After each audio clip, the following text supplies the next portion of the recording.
La Banque centrale bouge pour maîtriser l'envolée des prix. Elle a décidé de relever le taux d'intérêt directeur de 25 points de base. Ce taux est désormais porté à 4,75%. L'Institut d'émission espère ainsi contenir les effets de la hausse de l'inflation et son impact sur la détérioration du pouvoir d'achat du citoyen.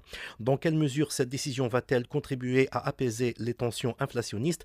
Réponse de Mohamed Jahia, expert économique, au micro de Ajay Ben Amar. Cette mesure, elle est appropriée parce que la régulation en utilisant les taux directeurs permet de freiner l'inflation ou bien de stimuler la consommation. Dans notre cas, puisqu'on a fait une révision à la hausse, c'est un acte de régulation qui vise à freiner l'inflation. C'est-à-dire il y aura moins de crédit à la consommation, moins de liquidités entre les mains des consommateurs. Donc la pression sur le marché et la demande va être réduite, c'est-à-dire la réduction de l'augmentation des prix, donc la réduction de l'inflation. Et c'est un moyen de recours auquel la plupart des banques centrales utilisent pour réguler les prix sur le marché. Le consommateur va être un peu rationalisé dans le sens qu'il ne trouvera plus les liquidités. Il va certainement abandonner quelques achats et il va se concentrer sur les achats de biens et services de première nécessité.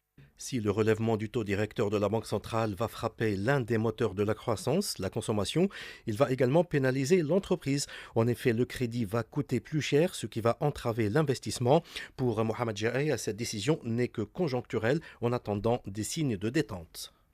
Si l'inflation sera contrôlée ou bien maîtrisée, et si, dans une nouvelle étape, après 2-3 mois, on juge nécessaire au niveau de la direction de la Banque centrale de redynamiser l'économie, de redonner l'élan et relancer la consommation sur le marché, on peut revenir et réduire les taux directeurs, ce qui va engendrer une accessibilité plus facile pour les crédits à la consommation.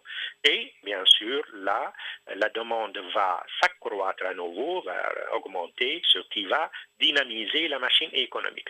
Bien sûr, si la pression dépasse un certain cran ou bien un certain niveau, ça peut enflammer les prix et ça peut donner un effet d'inflation.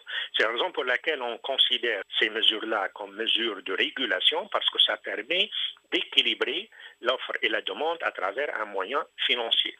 Si le taux d'inflation s'est inscrit dans une courbe haussière, le